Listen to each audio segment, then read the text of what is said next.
Hi everyone, Lex Gray here. Welcome to a Back to Basics video. This will be a solo one-shot dungeon crawl using this one-page RPG hack of lasers and feelings. This is called Swords and Sorcery. It is a very simple one-page rule set, obviously uh, based on lasers and feelings, where you have a number and you roll above or below depending on the action taken. So, with the character created, who we have here. Character name is Tarko. Ancestry is human. Background soldier. His SNS number is 4. Hit points is 12 based on the math there. Your SNS number times 3 makes your hit points. Spell points, I'm not using magic in this game, so I exit out. Weapon die is going to be, weapon dice, I should say, is 3. That's your SNS number minus 1. Encumbrance is 7 with the SNS number plus 3. So I have I gave him a short sword, shield, which gives him a plus 1B for blocking. That's a house rule right there. A torch and a potion. And that's it. Very, very simple character creation process. I will be using my favorite one-page mythic cutout here, the Discovery Meaning Table. Gives me 100 D100 for action in the scriptures. Uh, Everything regarding the context will be just from my own noggin. No oracles here. I'm sorry, no tables or generators. This will be strictly either from the top of my head or you will use this for inspiration. I'll keep that there. Now, let's figure out what our character exactly is doing in this possible dungeon. It could be caverns, it could be a temple, it could be it's going to be something inside. It's a large structure of sorts, a large interior. Let's roll a D100 and figure that out together and see exactly what we're doing. So we'll use the notes section here in our character sheet. This will be what we're doing. So basically, what are we doing? This will be what here. Let's roll a D100 and see what it is. 84 is going to be for the action PC. So PC, okay. Y, can't forget that. The other for what will be PC slash descriptor 16. That will be damaged. Okay, so let me do this. Let me expand the option there. So damaged. I have an idea already. Maybe a family member of our character is ill, and we're seeking a some kind of item that can heal this illness. Why? I think we already have a reason why, actually, but I'm curious. Let me roll on the table here. 18 competition. Hmm, that could add some comedy. Maybe our siblings are attempting to find their own healing aid for our family member, per se. 13 for the descriptor, colorful. So I think this will be a situation where we seek antidote for dying parent. And our siblings are also searching in their own manner. We believe, based on some intel we've gathered, that this healing antidote of sorts is in this. Well, let's see where we are actually. Based on two descriptors, actually. 4 will be beautiful. Okay, so let's write this actually on the map here. So on our hex crawl. Okay, let's see. We have beautiful. This will be this first descriptor of this area. And the second one will be 80. That's going to be reassuring. I believe it's going to be a large temple. Beautiful, reassuring, something comfortable to walk into at first. Maybe it looks like it's peaceful. from the exterior, but perhaps there's obviously going to be trouble inside, this being a one-page RPG. Okay, let's begin with our first room, the entrance. Let's roll 2d6 to see the size of the room. Red and blue. Blue is going to be the from left to right, and red will be from top down. So the size of the first room will be 3 by 4. We'll start somewhere in the middle. So 3 by 4. Let's do 3 here and 4 like so. Okay. Now we enter through this stairwell or entry point. Let's say it's a stairwell. I'll say E for entrance as we enter here. And we are located right here per se. All right. As we enter this first area, let's see what we run into. We will use the discovery meaning table. I'll try to use that first for everything. 71, nature. So perhaps there's some 70 again. Nature old. There is something, perhaps there is moss. There is a branches growing into the room itself from the entry point where we are. So perhaps this is like a side entrance and underneath the temple. And trees, it's an entrance that was left open. There's no door, so nature kind of made its way inside. So perhaps it is very mossy. Okay.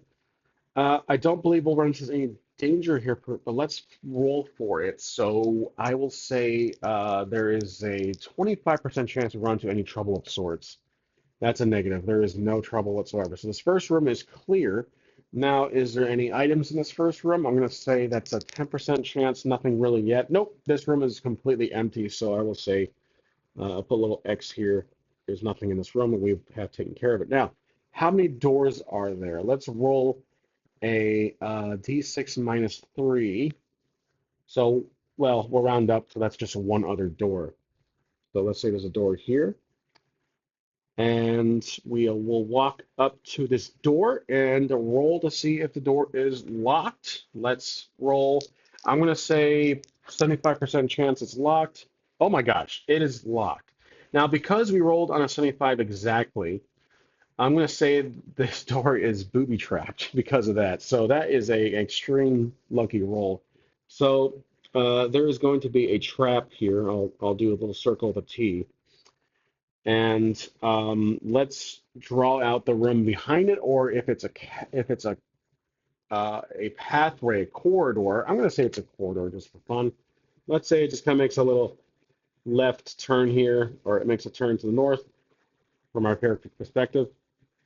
The door is trapped. So our character being Tarko, he is a soldier. He's not exactly like a tracker, which is one of the other backgrounds you can have. The backgrounds available in the game are noble, sage, thief, soldier, tracker, entertainer. So if he was a thief or a tracker, he probably would have been more uh, uh, smart enough to more cautious in just kind of opening the doors. So he will try to uh, open the door. It is locked, obviously, and it's trapped. So the trap is sprung and something happens. Keeping it vague, we have to roll to see if he can avoid this trap. This will be our first roll for today. And basically, what we do here to basically do this action, rolling the dice, as it's called in the game, uh, it says roll 1d6 to find out how it goes. Roll plus 1d if you're prepared. We're not prepared. Plus 1d if you're trained. We're trained to take physical combat. We're a soldier, so we are used to danger. I want to say that kind of qualifies here just on that one die. So we'll roll 2d6 here, and you choose the. This will be swords. We'll be trying to physically avoid it. So we need to roll below 5. 4 or below. My number is 4, sorry. So we need to roll below 4. Equal to is the divine intervention. So here we go. We're choosing the lowest number, so advantage. The 4, there we go. We have divine intervention. Okay, so 4 is what we roll. And because of that, if you roll number exactly, which we did on one of the dice, A deity or otherworldly being gives you special insight into what's going on. Ask a GM the question. No, the GM obviously is going to be our discovery meeting table. So, as we are right here at this doorway, this trap is sprung, and we need to find out what some otherly worldly forces tells us, or we find something out. So decrease, 62, decrease mysterious, something.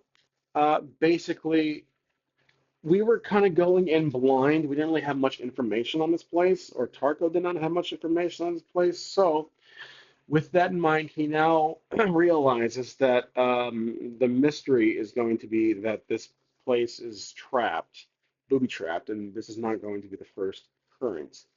So he is going to be more prepared now. So I think the real reveal, the divine intervention, is just that there's going to be more traps, and he's going to be more familiar with these traps. So every door he runs into, or every pathway or corridor, archway, any kind of entry point into another room, he's going to have to be play careful.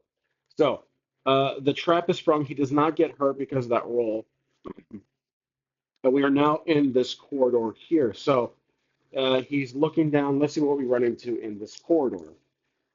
60, 69, giggity. Mundane, okay, so 56. Mechanical, there is going to be, it's a simple corridor, nothing out of the ordinary, at least from what he's used to. Mechanical. He probably is going to, depending on the world setting here, if I'm thinking not cyberpunk but steampunk, there's probably gears or some kind of, he hears something mechanical coming from this direction here. So let's keep that in mind that there's a mechanical sound coming from the north end of this corridor. Now, does he run into any problems here? That can be vague, meaning either a enemy of sorts or a another trap or a. I have an idea for a trap, but basically, does he run into any trouble? That's a 25% chance still. He does. Okay, so because the lower the more difficult it would have been, but this is a very simple problem that he runs into, and the problem is going to be let's see, 40 fears, okay. 79 fears, 79 reassuring. That doesn't exactly help me. Okay, well, it will be the sound of the mechanical device spooks him a little bit. So I don't think he's used to technology or some kind of mechanical. Um, spinning of gears, some kind of rustling sound. So it does spook him a bit. I think this is more of a personal matter. This is like a past issue. Perhaps he has had a bad run-in with anything, some kind of maybe mechanical beast of sorts, or some kind of large steampunk-looking creature, or some machinery that, as a childhood, is kind of made him created some kind of lifelong fear or some kind of what do you call it? I'll think of the word later on. But anyways, um, a phobia of machinery. So he's going to cautiously enter this corridor, make a left, and he sees. Let's get the details on the next room here. So we'll roll the usual 2d6, 4 for width, red for the height. Another, let's see, we have four, so we'll do 1, 2, 3, 4 by 2. So this will be that room here. There is a door. Let's see. Is there a door? I'm going to say 25% chance because we hear things. There is no door. That's a very weak no. There is a door, but it is ajar. It is open. So this door is actually open. Okay? So let's just draw that in there. And because of that, that's how we can hear the sound. So he walks up to this door cautiously with his sword drawn and shield in front. So now he is technically prepared for any issues because of that sound. Again, it's a phobia of his. We can write that in here. Let's say he has a phobia of machinery for some reason. I probably spelled that wrong. And there is a device here in the middle that is moving. It's just gears and such. Uh, and there's a pulley system kind of hooked up through the ceiling. It's a strange, some kind of steampunk looking room where this device, this large machine, is operational. and not he's not scared. He's a soldier, so that background we need to keep that in mind. But he is very cautious. Now, as he enters this room of this strange machinery, we need to roll to see if he runs into any problems. Let's roll 50-50 at this point because this room actually has a device in it. He does not run into any problems, but I think there could be something in this room he can loot. So let's roll a 75% chance or less that he finds something of value. 58. He finds something that is interesting, not value, but not valuable. But let's figure out what he finds. Two descriptors, 74. Perfect condition, 79. Uh, Perfect reassuring. I'm not happy with using reassuring again over and over, so let's roll 90 there. Simple. So perfect and simple. An item that is perfect and simple. It could be a weapon. Maybe it is a piece of armor, perhaps, that he finds on a shelf here on the side, kind of hooked up on top of there's a hook where a couple of pieces of armor are hanging, and he finds one, so he takes it. His encumbrance is 7, so he can have up to this amount of items. So I'm going to say heavy armor he is going to include, and that gives him +1 for defense. There we go. When he's defending, shield is obviously when he's blocking per se, so being attacked. So kind of the same idea. Okay, so he finds that armor. He doesn't have any problems here. Now, let's say there's a doorway over here, and there's a door over here. And so he walks around this machine here, no problems, like I said. We found an item that's kind of helpful, and he walks up to this door here. It's an iron door. It is going to be locked. Is the door trapped? 50-50. It is not. 89% is not trapped, but it is locked. So does not have a key for that door. He walks over to this door, and it is unlocked. I'm going to say, is it trapped? 25% chance. 21. It is trapped. Okay, so, but he is prepared this time. So the door is unlocked. He opens it, triggering the trap, but he is prepared. So let's gather our dice here. 1d6 for doing the action, d6 for being prepared, and trained. He's not. Let's say he's just trained from earlier. So this would be 3d6. We choose the best roll. This would be physical, and it's going to be, well, maybe he actually can do this using his sorcery, which is basically if you use sorcery, it means it's magic, knowledge, insight, and persuasion. So knowledge is what qualifies here. So we need to choose the highest roll. We're going to roll over. So here we go. We need to roll over 4 or equal or more. Fives. Okay, so we did roll this, but the highest number did not match. So we're using that 5 there. I'm kicking the number. So we are successfully, with our knowledge, we're able to avoid the trap, whatever it may have been. It's a simple hallway to another room that is going to be 3 by 5. That's going to be an odd shape. So 3 width, 1, 2, 3, 4, 5. It's going to be a long room. There we go. Okay. This room, there's no door here. It's just a clear entryway into this other room. And let's see what this other room is. 64 information. I'm thinking a library of sorts or a study. 15 damaged. Okay, it's a library. So there's a bunch of perhaps bookshelves that appear to be toppled over or fallen down. There's a bunch of books everywhere, and it's just really messy here. This whole room has been ransacked or something happened. So it's a library, not a study, just for clarification.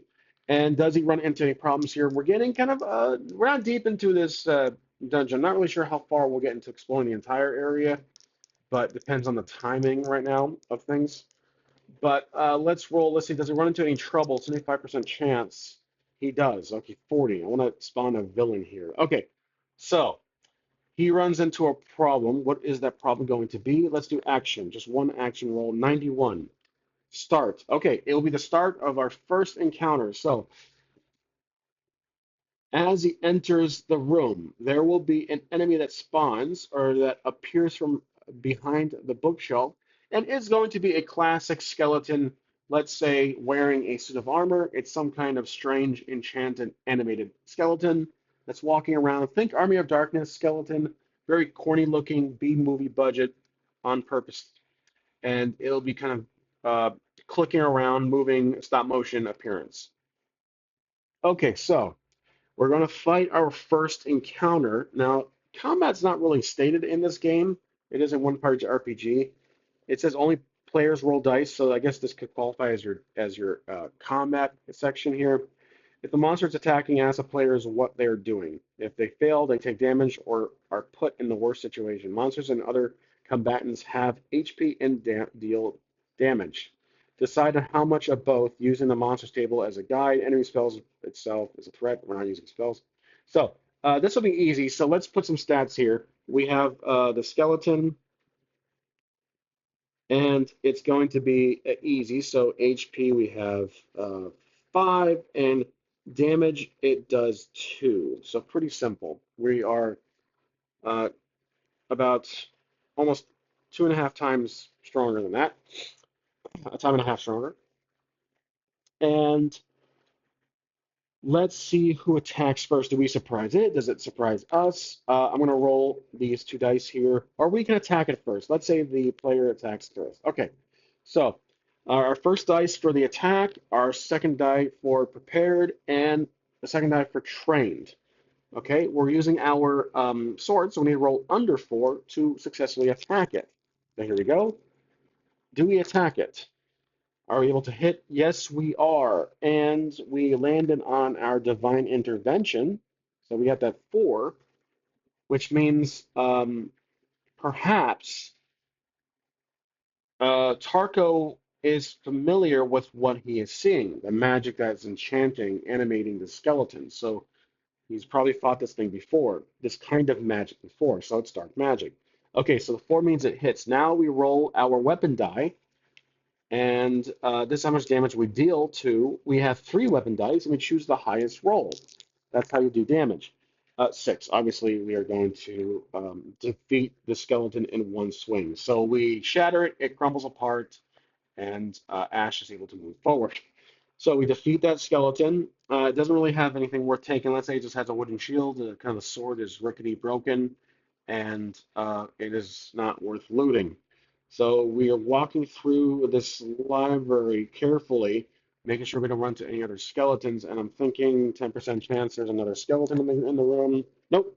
And the room is cleared. So let's put it next here. Let's put it next here for the gear room that well, we might go back here if we find a key. Oh, a key. So is there another door in this library? 5% chance there's not, and I have a reason why it's that. So 75% chance. Let's just say, can he find the key in this room? We're searching. Okay, 1 die for the action. Oh, right. The key was on the skeleton. That was the divine intervention earlier. So the skeleton, let's scratch the earlier mention of he's familiar with the dark magic. He found the key on the skeleton. We'll temporarily add that to his inventory. Key, probably not worth writing down, but I got it. So he walks back through this little corridor, back to this door. He unlocks the door. Now, is this door booby trapped? I'm going to say no, it's not.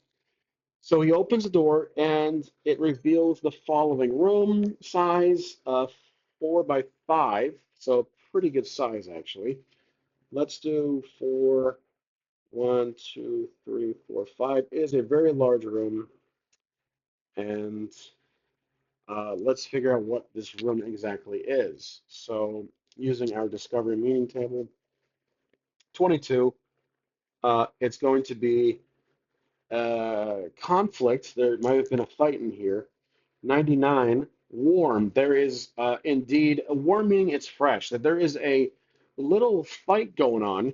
And actually, I'm wondering if I can use one of our notes from earlier. Remember, I mentioned siblings are also searching. So I think there's a fight going on in here in this room. I'm not sure what to make of the room, but I don't think that's important right now. What is important is what we just encountered. So There is, because we had skeletons earlier, let's use more skeletons. There are going to be one, two, three skeletons fighting somebody we know, an ally, and that will be one of our brothers.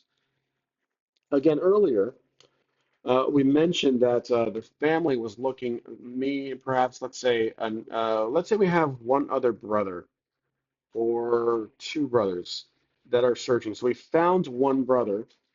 I'll give him some stats here on our notes. So let's say brother one, he will be uh, Gary, Gary with a Y, and his stats.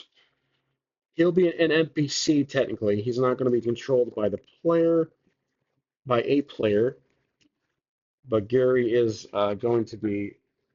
His stats will be medium, HP 10, damage 3. So HP 10, damage 3 dice. Or 3 actually, just a fixed damage. Okay, so he's fighting. We found our brother. He came in from another entry point. So this door is open here, open ajar. And there's another door that's leading just to our right that's locked. So he's encountering 3. So we shout, Gary, what's going on? And he's standing right here in the middle of the room fighting these 3. He says, I could use some help here, brother. So we're going to jump in and help. So we're going to resolve this fight. Let's roll some dice. So there's our action die. There's our prepared die. We are prepared to fight. We're trained as a soldier. This is our area of expertise. We need to roll less than a 4 or equal to or less than. So let's roll as we assist our brother, which will be an additional d6 because he is helping us. I will let him be the white die. As we roll, we fight off these skeletons together. The lowest number is our choice, and a 1 means we are successful, able to fend off. We're able to injure the first skeleton, I should say. So let's get these skeleton stats written here. So skeleton 1, 2, and 3, they will just be easy. So let's say 5, 5, 5. So we have 5, 5, 5. And we injure the first one. So we roll 3 dice, and that will be the damage done to the first skeleton. Uh, highest number possible, 4. So we almost defeat the first one. He's down to 1. Okay, so then the skeletons attack back. What I'll do for this is just roll 3 dice and choose the best roll, kind of like in the game Karen. So a group attack, you choose the highest die. So and we'll distribute the damage to both us, our character Tarko, and his brother. 5 is going to be, well, they attack, so we need to actually avoid. So my mistake. I'm going to re-roll that. There is no enemy rolling. I forgot. So my apologies. I'm going to be walking that back. The skeletons attack us. The action die to avoid. We're prepared and we're trained. So we're choosing swords, rolling under lowest number 4 or 2 is the lowest. We're able to avoid the attack. So then let's say we're going to attack back, and that will be once again another um, a die. The brother die is going to be the d6, and I drop the die on the floor as I pick it up. Here we go. We're rolling to attack back. And the lowest die is our choice. The brother did not help, but we did roll another 1. So now we roll for damage. 3 dice. 6. Let's distribute that damage. So 2, 4, 6. We take out this skeleton here, and then that'll be the 1 die there. Another 2 for this one. So 3. Another 1 for that. And let's do the extra one there for 2. So we have 2 more skeletons left. 3, 2 for remaining health. Now they're going to attack back. All 3's we're going to roll to avoid with our brother's help. Can we avoid the attack? 4 or less? Yes, we can. Pretty one-sided fight. Our brother actually did help in that one. Uh, uh, Gary actually did help in that one. And now we're going to attack back. And that will be the 4 dice as usual. We're choosing the lowest die. We are successful. Even our brother helped. And we're going to roll for damage. Just the lowest die here, or highest die, sorry, 4. Sorry, so 4 is going to be shared upon the 2, so we have One zombie, sorry, skeleton remaining, that one right there, as it attacks back, we're going to block or avoid. I forgot about our armor. I completely forgot about our armor. Well, you know what?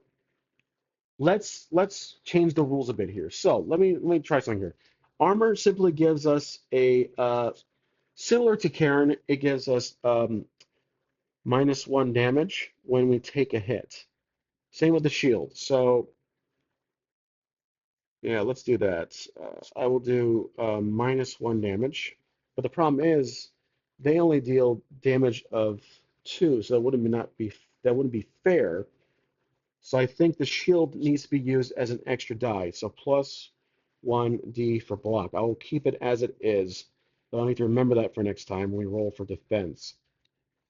Okay, so the heavy armor only negates 1 damage. So I lost my place. I'm going to re-roll for defending. Here we go. The zombie attacks us. I think that's where we left off. 2 is successful. The attack that was from our brother here. So now we attack back. And let's see what happens. We do manage to attack with a 2, and we roll for damage. Let's see if it works out. Yep, we defeat the skeleton. So all 3 skeletons are defeated, and we reconvene with our brother. He says he can't find our third brother, so brother 2 will be Dax. His HP is going to be the same, so 10, and the damage is going to be 3. There we go. He can't find him. He thinks he's to the south somewhere, perhaps. They want him to another side. So, uh, again, he came through here. We don't. This would be a big question mark. There's no reason to go here. So we go through this entryway. This door is going to be locked, and we're going to try to pick the lock. So, 1 die for this. 1 die for prepared with our. Let's say our brother has a lock pick, and he's trained for this. So this would be actually just 2 dice. So we're gonna pick the lock with our help, with his help, and we need to roll. This we knowledge. So we need to roll 4 or more. Oh, we cannot pick a lock. So uh, we just say, well, let's break the door down. Maybe it's a wooden door. So this would be 1 die here. Uh, Prepared and trained because we are a soldier. We are strong. Our brother will assist. So we need to roll 4 or less. The chances are pretty high here. Yep, 2 is our dice. We break the door down. Now, was the door trapped? I'm going to say 50% chance. It is not. Okay, so let's roll for the room size here. 2 by 3. Okay, it's pretty small. Let's say 2 by 3. It's actually a corridor, so we are going to roll the details of this corridor. Let's see. The first detail is going to be 75. An NPC. Okay, interesting. 92. Small. A small NPC. Uh, a bat maybe flies. Oh, bats fly through. Okay, so a bunch of bats. We open the door, a bunch of bats fly through and they fly out the way our brother came through. So our brother, I need to make a note here. Our other brother is still TBA. He is missing. I can't forget that. It's TBA. But we do have a brother, one Gary, and then we're looking for Dax. Okay, so a bunch of bats fly through, and it doesn't really cause a problem per se, but we duck, and which means that there's a doorway here. So we go through here, and we get to another room. All right, let's roll to see the size of. Wow. Okay, 6. So 1, 2, 3, 4, 5, 6 by 1. It is another corridor. You know what? Actually, it's going to be a bridge. Okay, it's an extension bridge, or it's a suspended bridge, or whatever you call it. And we actually enter an underground cavern. Okay, so let's erase that. Basically, it is a giant underground river, like so.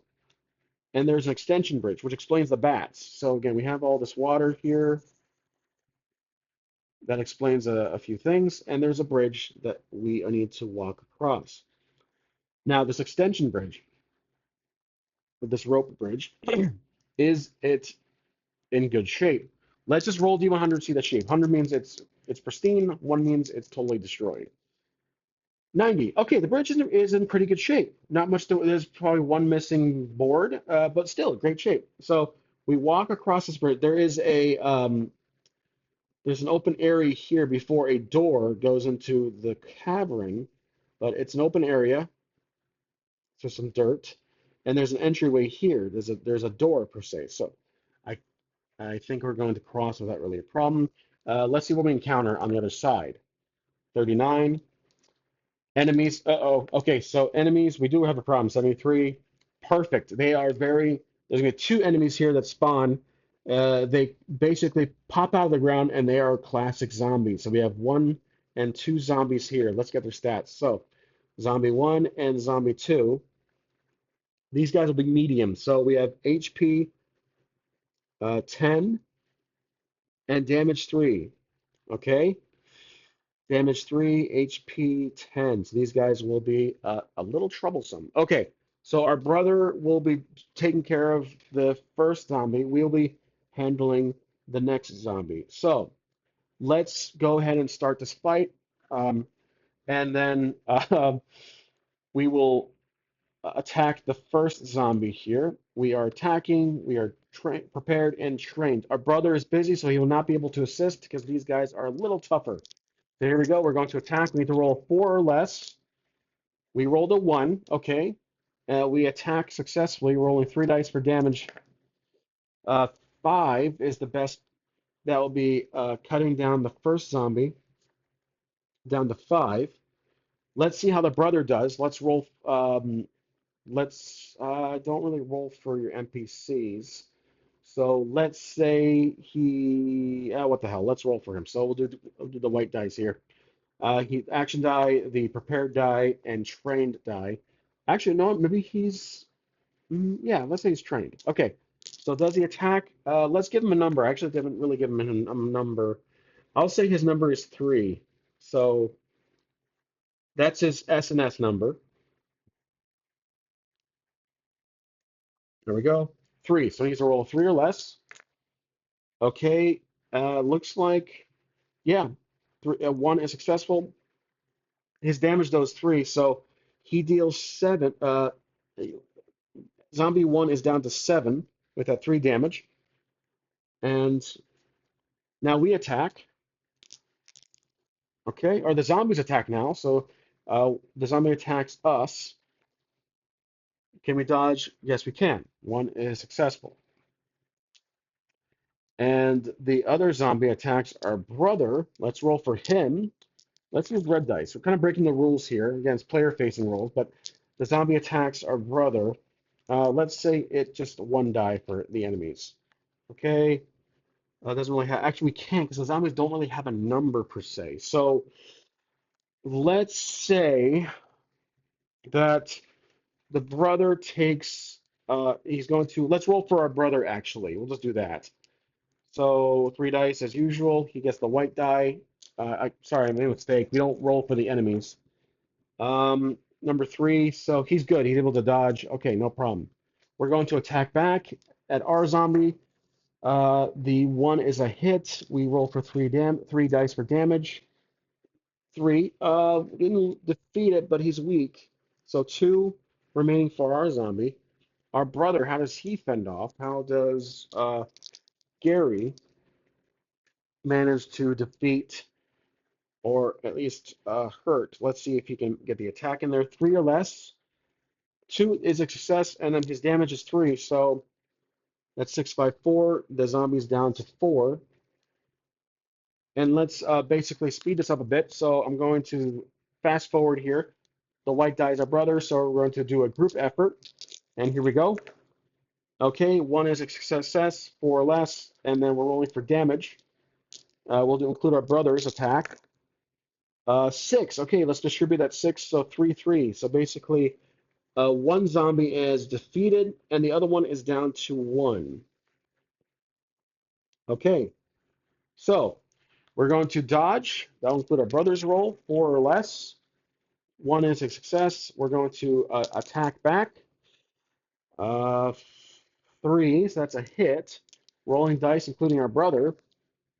4 damage. That defeats the other zombie. Okay, so they are defeated, and they fall off the side of the edge. They fall off the edge and fall into the water, and they are defeated. So we are able to, after defeating the zombie, the door actually opens up like so, reveals a room that is the size. I'm going to say it's actually an oval. Actually, I'm not really good at ovals. Let's just do this. We'll do a fairly consistent symmetrical room here. There we go. Okay, so it's a very empty room, but there is a pedestal. There's a riser right here in the middle with a floating red elixir. And it is surrounded by, let's say, fire. Okay, so we walk up and we need to find a way to grab that elixir. This is what we're looking for. And we're going to roll to see if we can grab it. We are rolling it for dice. We're prepared. We're not trained for this, but our brother does give us the help. We're rolling for it. This will be knowledge, so this will be 4 or more. 6 is a success, and we're able to retrieve the elixir. I'm also getting rid of that key. So this is the antidote, I should say. My apologies, not the elixir. This is the antidote we've been looking for. So we've achieved our goal in retrieving the item. And as we leave the room, we see our other brother right here. He's like, damn it, you guys found it first. This is going to be Dax. So we reconvene and we make our way out of the way that I came in. And thus, mission accomplished. We did not take one single point of damage. I hope I used those game rules successfully. But either way, it was fun. This was a short one shot. Hope you guys enjoyed. We were able to successfully get the antidote for our family member, for our parent, father, or mother, and they are going to be just fine. So thanks for watching. I will have a name of this one shot on the title. I can't really think of one at the moment, but I'm sure it'll be something to do with Tarko. All right. I'll see you guys next time. Thanks for watching.